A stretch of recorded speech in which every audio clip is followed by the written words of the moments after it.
Liver নষ্ট হওয়ার প্রথম দিকের লক্ষণগুলো কি?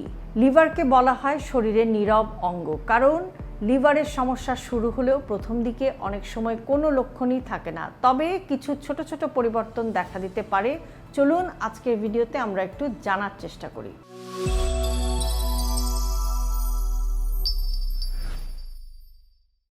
অস্বাভাবিক ক্লান্তি। পর্যাপ্ত ঘুমের পরও যদি সবসময় দুর্বল, ক্লান্ত বা শক্তিহীন লাগে, তাহলে কারণটা খুঁজে বের করা দরকার। ক্ষুধা কমে যাওয়া, আগের তুলনায় খাবারের প্রতি আগ্রহ কমে যাওয়া বা অল্প খেলেই পেট ভরা লাগতে পারে। বমি বমি ভাব, কারণ ছাড়াই বারবার বমি বমি ভাব বা পেটের অস্বস্তি হতে পারে। চোখ বা ত্বক হলুদ হওয়া, চোখের সাদা অংশ বা ত্বক হলুদ হয়ে গেলে এটি জন্ডিসের লক্ষণ হতে পারে। এটি লিভার বা পিত্তনালীর সমস্যার গুরুত্বপূর্ণ সংকেত। প্রস্রাবের রং গাঢ় হওয়া, বিশেষ করে পর্যাপ্ত পানি পান করার পরও যদি প্রস্রাব অস্বাভাবিকভাবে গাঢ় থাকে, তাহলে অবশ্যই চিকিৎসকের পরামর্শ নেওয়া উচিত।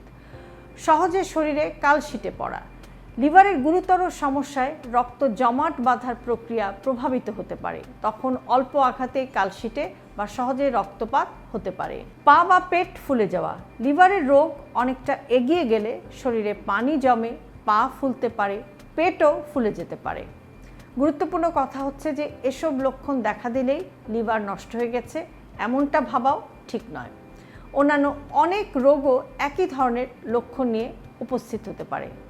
আর লিভারের রোগের প্রথম দিকে অনেক সময় কোনো লক্ষণই থাকে না, তাই ডায়াবেটিস, স্থূলতা বা ওবেসিটি, ফ্যাটি লিভার বা লিভারের রোগের ঝুঁকি থাকলে চিকিৎসকের পরামর্শ অনুযায়ী নিয়মিত পরীক্ষা করাটা খুবই গুরুত্বপূর্ণ। কি পরীক্ষা করা হয়? প্রয়োজনে চিকিৎসক লিভার ফাংশন টেস্ট বা এলএফটি, আলট্রাসোনোগ্রাফি এবং পরিস্থিতি অনুযায়ী অন্যান্য পরীক্ষা করতে পারেন।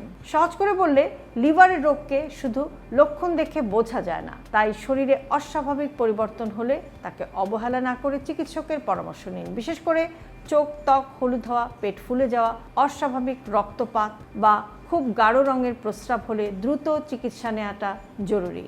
আপনার কি কখনো লিভার ফাংশন টেস্ট করা হয়েছে? হ্যাঁ কিংবা না কমেন্টে জানান। ভিডিওটি বেশি বেশি শেয়ার করুন, কারণ লিভারের রোগ অনেক সময় নীরবে এগিয়ে যায়, তাই সচেতনতা এবং সময়মতো পরীক্ষা অত্যন্ত গুরুত্বপূর্ণ।